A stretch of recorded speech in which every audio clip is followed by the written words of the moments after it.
2 दिन में 2 चेज, एक बार 200 और एक बार 220। और डिफेंड जो टीमें कर रही थी वो दोनों ऐसी टीमें हैं जिनकी गेंदबाजी कमज़ोर है इस बार आईपीएल में। स्पेशली केकेआर के पास इनएक्सपीरियंस बहुत ज़्यादा है। और टी20 क्रिकेट में आप वैसे भी देखो कि आजकल चेजिंग थोड़ी आसान है। और पहली चीज़ यह है कि मुंबई का वानखेड़े का मैदान हो, चिन्नास्वामी का मैदान हो, ये 200-220 यहाँ डिफेंड नहीं होते। यहाँ के लिए न्यू नॉर्मल है, आप 250 बनाइए तभी आपकी कहानी में कुछ ट्विस्ट आ सकता है। अदरवाइज 200-220 अब डिफेंड होना आज की मॉडर्न डे टी20 क्रिकेट में आसान नहीं है। लेकिन स्टिल फाइट तो किया जा सकता है 220 के टोटल पर। अब एक चीज़ देखिए, जिन टीमों के पास विकेट टेकिंग फास्ट बॉलर नहीं है, स्पेशली जल्दी विकेट टेकिंग फास्ट बॉलर लेके नहीं आएंगे, वो टीमें आपको स्ट्रगल करती हुई नजर आएंगी। आज की दोनों पारियां देखिए। पहले आप केकेआर की पारी देखिए, जहां पर केकेआर ने काफ़ी सारे रन बनाए, मुंबई इंडियंस की टीम भी स्ट्रगल करती हुई नजर आई। और फिर जब केकेआर की टीम बॉलिंग कर रही थी, वहां पर भी ओपनर्स ने अच्छी पार्टनरशिप बनाई और वहां पर टीम स्ट्रगल करती हुई नजर आई। लेकिन द मोमेंट विकेट गिरे, दोनों पारियों में आप देखो कि केकेआर जब बैटिंग कर रही थी तो रन रेट नीचे आता गया और एक स्टेज पे जहां लग रहा था आप 250 बनाएंगे, आपने सिर्फ 220 बनाया। और फिर जब आप चेज करवा रहे थे तो वहां एक स्टेज पे मुंबई ने 10 ओवर में लग रहा था कि मैच खत्म कर देंगे, और उसके बाद ऐसा लगा कि मैच लास्ट में भी जो है वो लड़ाई हो सकती है। सबसे इंपॉर्टेंट यही है कि आप अर्ली ऑन विकेट निकालते हैं या नहीं निकालते हैं। कल के गेम में भी आप देखो, जैसे एसआरएच की टीम बैटिंग कर रही थी, आरसीबी ने शुरू में विकेट निकाल दिए। और अगर आप अर्ली ऑन आके शुरू में विकेट निकाल सकते हैं तो आप सामने वाली टीम पर ऑटोमेटिकली प्रेशर डालेंगे, वो स्ट्रैटेजी चेंज करनी पड़ेगी और खेल अलग तरह से खेलना पड़ेगा। यहाँ पर क्या हुआ, केकेआर की गेंदबाजी में आपके पास 2 इनएक्सपीरियंस गेंदबाज, एक तरफ बैवर हो रहा, चलो फिर भी 1-2 साल से खेल रहे हैं और अच्छा भी उन्होंने किया है, बट दूसरे एंड से सपोर्ट तो चाहिए ना। मुजरवानी आपके वो गेंदबाज नहीं हो सकते कि जिनको आईपीएल का कोई भी एक्सपीरियंस नहीं है, पहला मैच खेल रहे हैं। देखो पोटेंशियल है उनमें, टी20 वर्ल्ड कप में उन्होंने अच्छा किया, अच्छी हाइट है, अच्छी पेस है, अच्छा स्किल भी है कुछ मामलों में अगर मानूं, बट वो कंप्लीट टी20 बॉलर नहीं है। दूसरा वो इनएक्सपीरियंस जो है वो उनके साथ आता है। फिर जो वन चेंज फास्ट बॉलर भी आप लेके आ रहे थे, वहां पर आपके पास जो है वो कार्तिक त्यागी का ऑप्शन है, वो भी लंबे वक्त के बाद खेल रहे हैं, तो ये एक चीज़ हो जाती है। हालांकि आप अगर उनके शुरू के ओवर देखो तो बहुत पिटाई हुई, लेकिन लास्ट में एक ओवर उन्होंने अच्छा भी डाला। और वो अच्छा इसलिए डाला कि शुरू में जब विकेट निकले और नया बैट्समैन आया तो सिचुएशन एकदम से चेंज हो जाती है, जो आपने पहली पारी में भी देखा, दूसरी पारी में भी आपने देखा। सो कहीं ना कहीं जिन भी टीमों को अच्छा करना है और गेंदबाजी जिनकी हल्की है, उनको ये फाइंड आउट करना पड़ेगा कि आपके पास शुरू में विकेट टेकिंग ऑप्शंस हों और आप शुरू में अटैक करने की तरफ देखें। अगर आप पहले 6 ओवर में विकेट नहीं लेंगे तो आप स्ट्रगल करेंगे, आपकी गेंदबाजी में चाहे जसप्रीत बुमराह ही क्यों ना हो। मुंबई इंडियंस ने भी तो यही गलती की है ना, आपने ट्रेंट बोल्ट को खिलाया, बट पावर प्ले में ओवर कितने कराए ट्रेंट बोल्ट को, ये बड़ा क्वेश्चन रहेगा। मुंबई इंडियंस जीत गई, लेकिन ये जो टैक्टिकल मिसहैप था वो मुंबई इंडियंस की टीम में भी देखने को मिला। देखो उन्होंने अपना कॉम्बिनेशन मेरे हिसाब से ठीक खिलाया, जो वो चाहते थे शार्दुल ठाकुर को मिडिल ओवर्स में और 5वें-6वें ओवर में इस्तेमाल करना, बुमराह को लेट इस्तेमाल करना, वो सब उन्होंने ठीक किया। But I thought Trent Boult is a genuine wicket taker, जो नई गेंद से पावर प्ले में विकेट निकालते हैं, जिनका रिकॉर्ड है। आपने एक ही ओवर क्यों कराया ट्रेंट बोल्ट को? अगर आप ट्रेंट बोल्ट को शायद दूसरा ओवर कराते, माइट भी वो चांस क्रिएट करते। आप हार्दिक पांड्या को जरूर कराना चाहते हैं कि आप करा दें, बट हार्दिक पांड्या तो आपके एड ऑन बॉलर है ना, उनको आपने एक कराया, अच्छा गया तो आपने दूसरा करा दिया, वो ठीक समझ में आता है। बट ट्रेंट बोल्ट जैसा गेंदबाज अगर पावर प्ले में 2 ओवर नहीं करेगा तो कहां गेंदबाजी करेगा। हालांकि लास्ट में भी उन्होंने ठीक ठाक गेंदबाजी कर दी, बट ये स्ट्रेटेजिकल पॉइंट ऑफ व्यू से मुंबई इंडियंस की तरफ से भी ये वाली गलती थी कि अगर आप पार्टनरशिप ब्रेक कर सकते थे जितना जल्दी, उतना ही कम पर आप बंडल डाउन कर सकते थे केकेआर की टीम को। और यही हुआ, देखो जैसे एक विकेट गिरा, फिर दूसरा विकेट गिरा, और एक स्टेज पे ऐसा लग रहा था कि जहां 250 बनेगा वो 250 नहीं बना, बिकॉज जब विकेट गिरते हैं तो थोड़ा बहुत रिक्वायर्ड रेट, जो रन रेट जो है वो आपका नीचे आता ही है। तो यही चीज आपको देखने को मिली जब केकेआर की टीम बल्लेबाजी कर रही थी, और सिमिलर चीज आपको मुंबई इंडियंस की टीम में देखने को मिली। अब इसके बाद जो है केकेआर की टीम क्या कर सकती है यहां से, अगर उनको वापसी करनी है। देखो उनके पास चॉइस ही नहीं है। एक्चुअली जो इन्होंने बॉलिंग का कॉम्बिनेशन खिलाया यही खेलने वाला है। फास्ट बॉलर शायद खेल खेल के थोड़ा सा एक्सपीरियंस गेन करेंगे और बेटर कर सकते हैं।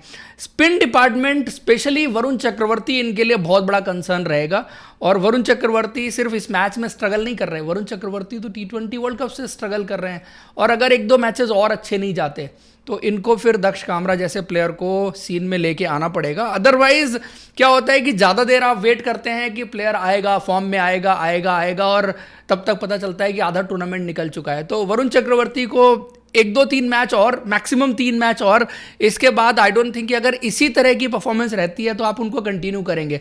उसका रीज़न है कि वो साफ नज़र आ रहा है since T20 world cup Varun Chakravarthy की गेंदबाजी में अब वो पेनिट्रेशन नहीं नज़र आ रहा। बैट्समैन बहुत इजी खेल रहे हैं उनको, और जो उनका एक तरीका रहता था स्टंप्स को एम करने का और सब चीज़ें, आज तो देखो उन्होंने इधर उधर भी गेंदबाजी की है। तो क्या होता है कि आपके लिए जो एक सक्सेसफुल तरीका था वो चल रही थी, चीज़ें चल रही थी, सडनली उस पर काउंटर अटैक किया T20 वर्ल्ड कप में बल्लेबाजों ने, तो फिर आपने कहा कि हम क्या कर सकते हैं। तो आप जो सेकंड जो अप्रोच रही आपकी, सेकंड प्लान जो रहा, प्लान बी आपका, वो भी आप अपनाने गए, तब भी आपको मारी पड़ी है अल्टीमेटली। तो उससे थोड़ा कन्फ्यूज़न ज़्यादा क्रिएट होता है एज अ बॉलर, और आई थिंक फिर lack of clarity, bowler doubt और ये सब चीज़ें जो है वो माइंड में आने लगती हैं। बट स्टिल जहाँ पर थोड़ा विकेट में हेल्प मिलेगी वहाँ कैसा करेंगे, that's why I am saying कि 1-2-3 मैच और आप दे सकते हो उनको देखने के लिए। बट ये सीरियस कंसर्न हो जाएगा KKR की टीम के लिए अगर वरुण चक्रवर्ती की फॉर्म इसी तरह से जाती है, फिर फास्ट बॉलिंग इतनी इनएक्सपीरियंस है। सुनील नारायण एक ऐसा गेंदबाज लगा कि हाँ, आप जिसको कभी भी किसी भी स्टेज पर गेंदबाजी करवा सकते हैं। शायद मुझे ये भी लगा कि उनका यूटिलाइजेशन बेटर हो सकता था। जब वरुण चक्रवर्ती को पावर प्ले में लेके आए थे उस वक्त अगर सुनील नारायण को लाते तो कहानी थोड़ी सी डिफरेंट हो सकती थी, कुछ फर्क पड़ सकता था। देखो, मैन इन फॉर्म और आउट ऑफ फॉर्म प्लेयर का बहुत फर्क पड़ता है। ये मैं देख रहा था अंकुरिश रघुवंशी के साथ भी, बल्लेबाजी उन्होंने बहुत अच्छी की, इसमें कोई दो राय नहीं है। एक ज़बरदस्त हाफ सेंचुरी थी। बट रिमेंबर कि वो डोमेस्टिक क्रिकेट में स्ट्रगल कर रहे थे, और जब कोई बंदा स्ट्रगल करके आता है ना तो थोड़ा सा एक्स्ट्रा टाइम कहीं ना कहीं ले जाता है। आप कहेंगे मैं बहुत ज़्यादा क्रिटिकल हो रहा हूँ, लेकिन कल देवदत्त पाडिक्कल को आप बल्लेबाजी करते हुए देखते हैं, क्योंकि वो बहुत अच्छी फॉर्म में आ रहे थे। तो जिस फ्लो में उन्होंने कल के दिन पारी खेली उसने कंप्लीटली RCB के ऊपर से प्रेशर ऑफ कर दिया था। और ये थोड़ा सा एक डिफरेंस जो है वो 15-20 रन का डिफरेंस आपके टीम के टोटल में, आप जीतेंगे हारेंगे उसका अंतर डाल देता है। देखो, पारी ऑब्वियसली उनकी बहुत अच्छी है, उसमें कोई दो राय नहीं है कि उन्होंने एक ज़बरदस्त पारी खेली है। बट T20 क्रिकेट में ना ये छोटे छोटे से मार्जिन्स मुझे लगता है कि बहुत बड़ा डिफरेंस डालते हैं। इतनी अच्छी शुरुआत होने के बाद भी अगर 240-250 नहीं बना तो कहीं ना कहीं तो बल्लेबाजी में कमी रह गई। सिमिलरली आप रिंकू सिंह को भी देखो, लैक ऑफ गेम टाइम, क्योंकि इंडियन टीम में थे, खेले नहीं और वो सब चीज़ें, तो लास्ट में जाके आपका स्ट्राइक रेट जहाँ 250 होना चाहिए वो आपका स्ट्राइक रेट 157 दिखता है। बट आई थिंक ये बल्लेबाजी वाला जो पार्ट है ना वो KKR के लिए कंसर्न नहीं है। कंसर्न मेन जो है वो उनके लिए गेंदबाजी ही रहेगा। वैभव अरोड़ा इन स्विंग अच्छी करी, शुरू में रियान रिकल्टन को बीट भी किया, सब कुछ किया, बट सपोर्ट तो चाहिए ना दूसरे एंड से। एक एंड से आपने अच्छा ओवर डाला, दूसरे एंड से पिटाई हो रही है, फिर आपकी भी पिटाई होती है। और क्रिकेट का गेम ना ये फ्लो में चलता है। ऐसे ही मुंबई इंडियंस की पारी में भी हुआ, शुरू में तो यही हो रहा था ना, आप जसप्रीत बुमराह को पहले लाए नहीं, आपने हार्दिक को करा दिया, अलग नफर को करा दिया, ट्रेंट बोल्ट को करा दिया, फिर आपने सबको करा दिया। जब आप जसप्रीत बुमराह को लाए तो पहले ओवर में उनको भी 11 रन पड़े, क्योंकि बैट्समैन सेट था। और इसीलिए मैं कह रहा हूँ कि यहाँ पर एक जो जैसे बल्लेबाजों की अप्रोच रहती है ना कि पहले 6 ओवर को मैक्सिमाइज करना है ज़्यादा से ज़्यादा रन बना के, वैसे ही गेंदबाजी टीम की भी अप्रोच होनी चाहिए कि ज़्यादा से ज़्यादा विकेट निकालने, पहले 6 ओवर में पावर प्ले को मैक्सिमाइज करना है। अगर आप सिर्फ रन रोकने के लिए जाएंगे ना तो बैट्समैन अगर निकल गया और विकेट नहीं गिरा तो फिर बाद में रोकना बहुत मुश्किल हो जाता है। और जब विकेट गिरता है तभी आपके लिए चीज़ें चेंज होती हुई नजर आती हैं। आगे जाते हुए मुंबई इंडियंस की टीम तो देखो पहले मैच में ही इन्विंसिबल लग रही है। ये कुछ टैक्टिकल एरर करने के बावजूद भी उन्होंने गेम में वापसी अच्छी की, और उसके बाद चेस जिस तरह से उन्होंने की, रियान रिकल्टन और रोहित शर्मा की जोड़ी, ये था कि क्विंटन डिकॉक को खेलना चाहिए, रियान रिकल्टन को खेलना चाहिए। बट आई थिंक देखो क्विंटन डिकॉक के साथ वो बहुत ज़्यादा आगे की नहीं सोच रहे। रियान रिकल्टन के साथ एक लॉन्ग टर्म इन्वेस्टमेंट है मुंबई इंडियंस का, और रियान रिकल्टन चल गए, सेट हो गए तो लंबे टाइम तक मुंबई इंडियंस की टीम को सर्व कर सकते हैं। ये ना मुंबई इंडियंस की टीम में खास बात है कि यंगस्टर्स को जब लेके आते हैं तो मौके भी देते हैं प्रॉपर मौके देते हैं और उनको लॉन्ग टर्म के लिए ग्रूम करते हैं और अपॉर्चुनिटी देते हैं। अगर आप स्ट्रेट फॉरवर्ड किसी से पूछते हैं कि आप क्विंटन डिकॉक को खिलाएंगे या फिर रियान रिकल्टन को खिलाएंगे, तो कोई भी कहता है कि क्विंटन डिकॉक खेलने चाहिए, मैं भी कह रहा था खेलने चाहिए। बट आई थिंक जो सोच मुझे नज़र आती है मुंबई इंडियंस की रियान रिकल्टन को क्विंटन डिकॉक के ऊपर खिलाने की, वो यही है कि रियान रिकल्टन एक लॉन्ग टर्म के लिए प्लेयर हो जाएंगे इस टीम के लिए। यही आपने देखा था कि जब कप्तानी रोहित शर्मा से लेके किसी और प्लेयर को दी गई थी, तब मतलब बातें बहुत सारी हुई थी, बट पॉइंट यही था, इनकी जो सोच रहती है उसमें कि ये लॉन्ग टर्म में हम किस प्लेयर पे इन्वेस्टमेंट कर सकते हैं, किसको लंबा खिला सकते हैं, ये सब चीज़ें जो है वो रहती हैं। बाकी सूर्य कुमार यादव जो है वो सब्स्टिट्यूट की तरह आए और ठीक ठाक सी कैमियो वाली पारी खेल के चले गए। आई थिंक अगर वो थोड़ा और लंबा खेलते तो मैच लास्ट तक जाना नहीं था, बट एक कंफर्टेबल चेज थी। एक्चुअली जो विकेट गिर गए, जैसे कल भी आरसीबी के विकेट गिर गए थे, तो ऐसा लगा कि मैच कहीं क्लोज आ रहा है, बट एक्चुअली था नहीं यार। देखो, जब आप 13 रन पर ओवर बहुत ईजी बना रहे थे, तो आप 7 रन 8 रन पर ओवर तो मतलब आपके लिए कोई मसला ही नहीं होना चाहिए। और इस तरह की विकेट पर यह भी एक इंपॉर्टेंट चीज़ है कि सेकंड इनिंग में कल भी विकेट बहुत बेहतर खेला, आज भी सेकंड इनिंग में विकेट बहुत बेहतर खेला। पहले अच्छा, इस वाले मैच में थ्रू आउट इनिंग जो है वो अच्छा विकेट था, क्योंकि पिछले मैच में क्या था कि शुरू में थोड़ा सा चैलेंजेस थे, स्पेशली जो था वो फ्रेशनेस ऑफ द विकेट थी और हार्ड लाइन जो हिट कर रहे थे बॉलर्स, उसमें शॉट्स लगाना थोड़ा सा मुश्किल हो रहा था। बट इस विकेट पे ऐसा कोई लेंथ था नहीं जहां पर आपको मुश्किल हो रही थी बड़े शॉट्स लगाने में। तो इसीलिए देखो, अजिंक्य रहाणे ने भी बड़ी ज़बरदस्त बल्लेबाजी की और बाकी जितने भी बल्लेबाज थे कि यार सबने ही अच्छा खेला है। मतलब बैट्समैन तो किसी का मैच मुझे लगता है खराब गया ही नहीं है, जिसका खराब गया है वो सब बॉलर्स की पिटाई हुई है और बॉलर्स ही आड़े हाथों लिए गए, चाहे वो हार्दिक पांड्या हो, चाहे अलग अजनफर हो। अलग अजनफर मुझे लगा कि शुरू में थोड़ा सा मतलब एक होता है ना, जब आप पहला मैच खेल रहे होते हैं तो हेजिटेशन होती है, नर्वसनेस होती है, तो वो थी। फिन एलन को स्पेशली जो खिंची हुई गेंदें उन्होंने डाली, तो एक जैसे फुल फ्लो में वो गेंदबाजी करते हैं और आई थिंक धीरे धीरे आ रहे हैं ये जैसे प्लेयर पहला मैच खेल रहे हैं ना, और आगे आप इनसे बेटर परफॉर्मेंस ही देखेंगे। जो प्लेयर डेब्यू कर रहे हैं या लंबे टाइम के बाद जिनकी वापसी हो रही है, चाहे वो अलग अजनफर हो, मुजरवानी से भी मैं एक्सपेक्ट करूंगा एटलीस्ट एक डिसिप्लिन और अच्छे चैनल पर अगर शुरू में गेंदबाजी कर दें, उतना भर भी काफ़ी रहेगा।